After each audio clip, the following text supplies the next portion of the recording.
আসসালামু আলাইকুম ওয়া রাহমাতুল্লাহি ওয়া বারাকাতুহু আলহামদুলিল্লাহি ওয়াহদা ওয়াসসালাতু ওয়াসসালামু আলা মান লা নাবিয়্যা বা'দা আম্মা বা'দ ফাআউযু বিল্লাহি মিনাশ শাইতানির রাজীম বিসমিল্লাহির রাহমানির রাহিম وقال الله تعالى في كلامه المجيد والفرقانه الحميد ولقد يسرنا القرآن للذكر فهل من مدكر وقال رسول الله صلى الله عليه وسلم إن الله يرفع بهذا الكتاب أقواما ويضع به الآخرين رواه مسلم الحمد لله যাবতীয় প্রশংসা ও গুণগান একমাত্র মহিয়ান ও গরিয়ান আল্লাহ সুবহানাহু ওয়া তাআলার জন্য যে আল্লাহ সুবহানাহু ওয়া তাআলা আরশে আযীমের উপরে সমুন্নত যিনি নাজিল করেছেন মহাবিশ্বের মহাবিশ্বয় মহাগ্রন্থ আল কোরআন এবং প্রেরণ করেছেন সর্বকালের সর্বশ্রেষ্ঠ মানব মুহাম্মদ রাসূলুল্লাহ সাল্লাল্লাহু আলাইহি ওয়াসাল্লামকে আমরা সবাই আল্লাহ পাকের শুকরিয়া আদায় করি আলহামদুলিল্লাহ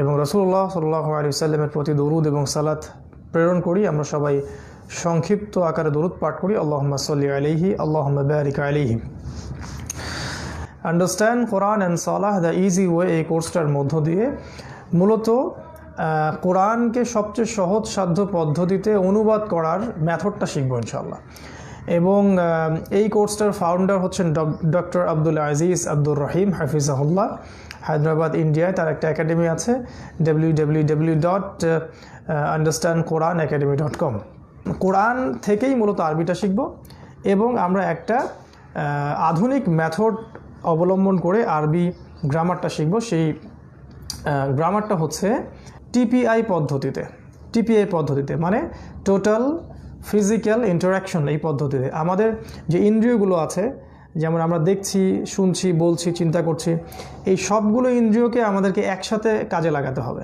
যদি আমরা সহজে আরবিতে কথা বলতে চাই এবং কোরআনের আরবিটা বুঝতে চাই কোরআনের ভাষাটা বুঝতে চাই তাহলে সবচেয়ে বেস্ট যে মেথড সেটা হলো সবগুলো ইন্দ্রিয়কে একসাথে কাজে লাগানো আমরা একই সাথে বলবো আমরা একই সাথে চিন্তা করব আমরা দেখব আমরা শুনব এবং একই সাথে আমরা ইশারা করেও দেখাবো ঠিক আছে ইশারা করেও দেখাবো তো এই যে টিপিআই পদ্ধতি বা টোটাল ফিজিক্যাল ইন্টারাকশন এই পদ্ধতিতে আমরা খুব সহজসাধ্য উপায়ে ইনশাআল্লাহ আরবি গ্রামারটা শিখতে পারবো আমরা যখন এনরোল করব তখন আপনি বুঝতে পারবেন এটা কত সহজ প্রতিটা ক্লাসকে দুইটা ভাগে ভাগ করব আর কি একটা ভাগে প্রথম ভাগে আমরা কোরআন থেকে শিখব আর দ্বিতীয় ভাগটাতে আমরা আরবি ব্যাকরণ এবং ভাষা থেকে শিখব পর দুইটাকে আমরা কম্বাইন করব ইনশাআল্লাহ তারপর দেখবেন আপনার ভোকাবুলারিগুলো বাড়তে থাকবে ইনশাআল্লাহ আর অফকোর্স ইনশাআল্লাহ তাআলা ক্লাসের শেষে একটা করে মোটিভেশনাল টিপস থাকবে এবং ইনশাআল্লাহ একটা করে ছোট্ট হাদিস বা একটা ছোট্ট আমল বা একটা দোয়া এগুলো আমরা শিখব ইনশাআল্লাহ কোরআনের শব্দগুলোকে তিন ভাগে ভাগ করা যায় একটা হলো ইসম মনে রাখবেন একটা হলো ইসম মানে হলো নাউন্স যা দ্বারা কোনো নাম বোঝায় যেমন ইব্রাহিম ইসমাইল মুহাম্মদ আল্লাহ জিবরিল ইত্যাদি এগুলো হচ্ছে নাউন্স বা ইসমের মধ্যে অন্তর্ভুক্ত সেকেন্ড ক্যাটাগরি হলো ফেইল বা ক্রিয়া যেটাকে বলি আমরা ভার্বস এটাই হচ্ছে কোরআনের মূল জিনিস এবং এই ক্রিয়াই আমরা এই কোর্সে শিখব কিভাবে একটা ক্রিয়া থেকে অনেকগুলো ক্রিয়া তৈরি করা সম্ভব হয় ঠিক আছে আর তৃতীয় ক্যাটাগরি হচ্ছে হরফ বা অব্যয় এখানে প্রিপোজিশন পড়ে যাবে প্রোনাউন্স পড়ে যাবে কনজাংশনও পড়তে পারে ঠিক আছে তো এইগুলোকে বলা হয় অব্যয় বা হরফ তো আমরা প্রথম ক্লাসে একদম ইনিশিয়াল প্রথম ক্লাসে এসে আমরা প্রথমে মূলত 6টা অব্যয় শিখব 6টা হরফ শিখব এগুলোকে বলা হয় মূলত আরবিতে এগুলোকে বলা হয় জমির আরবিতে বলা হয় দমির কঠিন যে পরিভাষা এই পরিভাষাগুলোকে আমি একটু এড়িয়ে যাওয়ার চেষ্টা করছি যাতে করে আপনাদের জন্য কঠিন মনে না হয় যদি আমি বলি জমিরে মুত্তাসিল জমিরে মুনফাসিল ইত্যাদি ইত্যাদি তখন অনেকটা ক্রিটিক্যাল মনে হবে আপনার কাছে তা আমি যতটা সহজ করা সম্ভব সেই চেষ্টা করছি আর কি এই জন্য আমি বলছি এটার নাম হলো জমির বাংলায় আমরা এটাকে বলি সর্বনাম ইংরেজিতে আমরা এগুলোকে বলতে পারি প্রোনাউন্স ঠিক আছে আমরা প্রথমে মাত্র 6টা প্রোনাউন শিখবো ইনশাআল্লাহ 6টা প্রোনাউন মানে এই 6টা শব্দ শেখার মধ্য দিয়ে আপনি 1295টা শব্দ শিখেছেন মাশাআল্লাহ মাত্র 6টা শব্দ হুয়া মানে সে হুম মানে তারা আনতা মানে তুমি আনতুম মানে তোমরা আনা মানে আমি নাহনু মানে আমরা এখানে খেয়াল করার বিষয় হচ্ছে আমরা শুধু একবচন এবং বহুবচন শিখছি একবচন বহুবচন শিখছি এই কথাগুলো বইয়ের মধ্যে নাই কিন্তু আমি একটু এক্সট্রা বলছি আরবিতে কিন্তু বচন দুইটা নয়, আরবিতে বচন 3 প্রকার। আমরা যেমন বাংলায় এক বচন বহু বচন পড়ি, ইংরেজিতে সিঙ্গুলার প্লুরাল পড়েছি, আরবিতে কিন্তু বচন এক বচন এবং বহু বচন 2 ভাগে বিভক্ত নয়। আরবিতে বচন 3 প্রকার, আরবিতে বচন 3 প্রকার। এক বচন যা দ্বারা একটি মাত্র ব্যক্তি বস্তু বোঝায়, দ্বিবচন যা দ্বারা দুইটা ব্যক্তি বস্তু বোঝায়, বহু বচন যা দ্বারা 2-এর অধিক ব্যক্তি বস্তু বোঝায়। তার মানে আরবিতে বচন এক বচন, দ্বিবচন, বহু বচন, এক বচন, দ্বিবচন, বহু বচন। আমরা কিন্তু আপাতত দ্বিবচনটা পড়ছি না, দ্বিবচনটা আমরা এখন আপাতত স্কিপ করে ফেলেছি।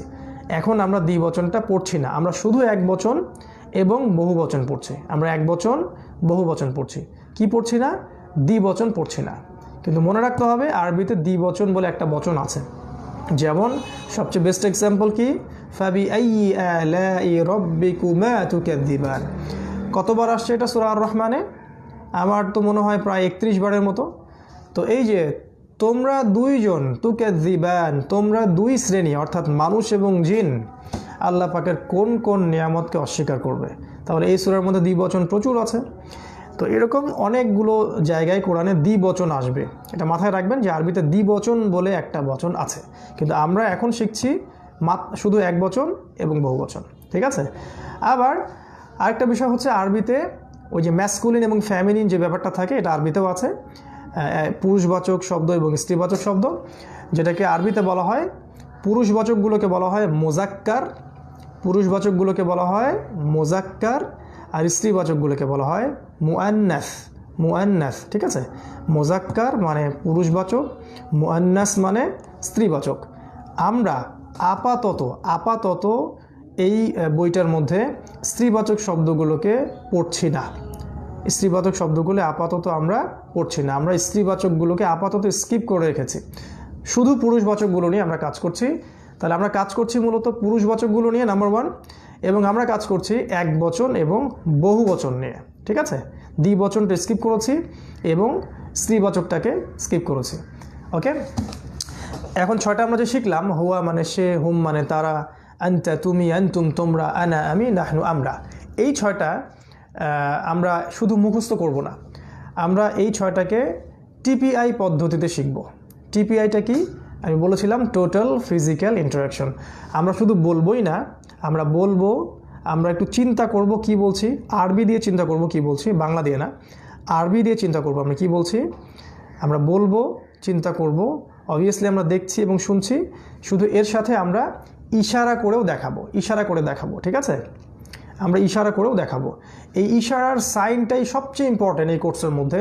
যদি একটু লজ্জা এবং জড়তা ফেলে দিয়ে আপনারা বাসায় এটা প্র্যাকটিস করতে পারেন, এবং শেখার ক্ষেত্রে লজ্জা করা উচিত নয়, যদি আপনারা একটু জড়তা ঝেড়ে ফেলে এই টেকনিকটা প্র্যাকটিস করতে পারেন আয়নার সামনে দাঁড়িয়ে, খুবই ইজিলি আপনি আরবিতে কথা বলতে পারবেন ইনশাআল্লাহ, এবং ইনশাআল্লাহ তাআলা কোরআনের ভাষাগুলো বুঝতেও সহজ হবে ইনশাআল্লাহ, ঠিক আছে? তো এই যে টিপিআই বললাম, টোটাল ফিজিক্যাল ইন্টারাকশন, এর মধ্য দিয়ে আমরা ইশারাটাও করব। আর ইশারা করার সময় আমরা পুরুষবাচকের জন্য ডান হাত ব্যবহার করব। আমি জানি হয়তো এটা বাঁ দিক মনে হচ্ছে, এটা কিন্তু আমার ডান হাত, ঠিক আছে? এটা আমার রাইট হ্যান্ড। আমরা কিন্তু পুরুষবাচকের জন্যে ডান হাত ব্যবহার করব, আর স্ত্রীবাচকের জন্যে বাম হাত ব্যবহার করব, ঠিক আছে? এখন যেহেতু আমরা স্ত্রীবাচক পড়ছি না, অতএব বাম হাতের কোনো কাজ নাই, শুধু ডান হাত দিয়ে কাজ করব। আর এক বচনের জন্য 1 আঙ্গুল ব্যবহার করব, বহু বচনের জন্য 4 আঙ্গুল ব্যবহার করব, ঠিক আছে? এক বচনের জন্য 1 আঙ্গুল, বহু বচনের জন্য 4 আঙ্গুল, ফাইন। এইভাবে দেখুন, যখন আপনি বলবেন হুয়া, তখন আপনি চিন্তা করবেন যে আপনার ডান দিকে, এটা কিন্তু আমার ডান দিক, ঠিক আছে? আপনার হয়তো বাম মনে হতে পারে, এটা আমার ডান দিক। আপনি চিন্তা করবেন যে আপনার ডান দিকে কেউ একজন আছে, হোক সে আপনার ভাই, হোক সে আপনার বাবা বা হাজব্যান্ড, গায়রে মাহরাম কেউ, আপনার ডান দিকে একজন আছে। এবং যখন আপনি বলবেন হুয়া, আপনি চিন্তা করবেন আপনার ডানে কেউ আছে, এবং ডান দিকে, আপনার ডান দিকে, এটা আমার ডান দিক, আপনার ডান দিকে 1 আঙ্গুল দিয়ে এক বচনে একটা ইশারা করবেন এবং চিন্তা করবেন আপনার ডানে কেউ আছে, ঠিক আছে? এইভাবে হুয়া সে, জাস্ট এইভাবে, আপনাকে স্ট্রেচ করতে হবে না, জাস্ট হাতটাকে একটু ডানে নিয়ে যাবেন, জাস্ট এইভাবে বসে থাকলে হুয়া সে, হুয়া সে। আপনি চিন্তাটা এখানে নিয়ে যাবেন, আপনার চিন্তাটাকে এখানে নিয়ে যাবেন, শুধু মুখে বলবেন না, চিন্তা করেন হুয়া সে, কেউ একজন এখানে বসে আছে, হুয়া সে। ঠিক আছে, হুয়া সে। তারপরে যখন হুম বলবেন তখন হাতটাকে প্লুরাল করে নেবেন, হোম তারা, হোম তারা। ঠিক আছে, হোম তারা। আরেকবার, হুয়া সে, হোম তারা। ঠিক আছে, হুয়া সে, আমি চিন্তা করছি এখানে কেউ একজন আছে, হুয়া সে, হোম তারা, হোম তারা। ঠিক আছে, এই হলো আমাদের থার্ড পারসন ডান দিকে, হুয়া সে, হোম তারা। তারপর যখন আপনি আনতা বলবেন তখন হাতটাকে সামনে নিয়ে আসবেন এবং এক বচন করে ফেলবেন, আনতা তুমি। মানে আপনি চিন্তা করবেন আপনার সামনে কেউ একজন আছে, আনতা তুমি, আনতা তুমি, আনতা তুমি। ঠিক আছে, তারপরে যখন আনতুম বলবেন তখন হাতটাকে প্লুরাল করবেন, আনতুম, আনতুম, আনতুম, যেটাই করেন, আনতুম তোমরা, আনতুম তোমরা সবাই, আনতুম তোমরা সবাই। ঠিক আছে, হুয়া সে আপনার ডান দিকে, যদিও আপনার কাছে মনে হতে পারে এটা আমার বাম দিক, এটা কিন্তু আমার আসলেই ডান দিক। হুয়া সে, চিন্তা করবেন ডানে কেউ আছে, হুম তারা। ঠিক আছে, আনতা তুমি, আনতা তুমি, আনতুম তোমরা, আনতুম তোমরা। তারপরে নিজের দিকে চলে আসবে, আনা, এই যে নিজের দিকে, আনা মানে আমি, ইশারাটা নিজের দিকে আসবে, আনা আমি, আনা আমি, আনা আমি। আর নাহনু, নাহনু আমরা, এই ইশারাটাও নিজের দিকেই থাকবে, নাহনু আমরা। মাশাআল্লাহ, আমরা কিন্তু 6টা শব্দ শিখিনি, 1295টা শব্দ শিখেছি কোরআনের, মাশাআল্লাহ। যখন আপনার এইটা একবার আয়ত্ত হয়ে যাবে তখন দ্রুত করবেন, হুয়া সে, হুম তারা, আনতা তুমি, আনতুম তোমরা, আনা আমি, নাহনু আমরা। আরও দ্রুত, হুয়া সে, হুম তারা, আনতা তুমি, আনতুম তোমরা, আনা আমি, নাহনু আমরা। ঠিক আছে, তারপরে আপনি যেটা করবেন সেটা হলো উল্টো দিক থেকে যাবেন, উল্টো দিক থেকে, উল্টো দিক থেকে। যেমন নাহনু, নাহনু এই যে এখানে আছে, উল্টা দিক থেকে করছি আমি, নাহনু আমরা, আনা আমি, আনতুম তোমরা, আনতা তুমি, হুম তারা, হুয়া সে। দেখেন আমি কিন্তু উল্টা দিক থেকে চলে আসলাম। ঠিক আছে, নাহনু আমরা, আনা আমি, আনতুম তোমরা, আনতা তুমি, হুম তারা, হুয়া সে। ঠিক আছে, আবার সামন থেকে আসেন, হুয়া সে, হুম তারা, আনতা তুমি, আনতুম তোমরা, আনা আমি, নাহনু আমরা।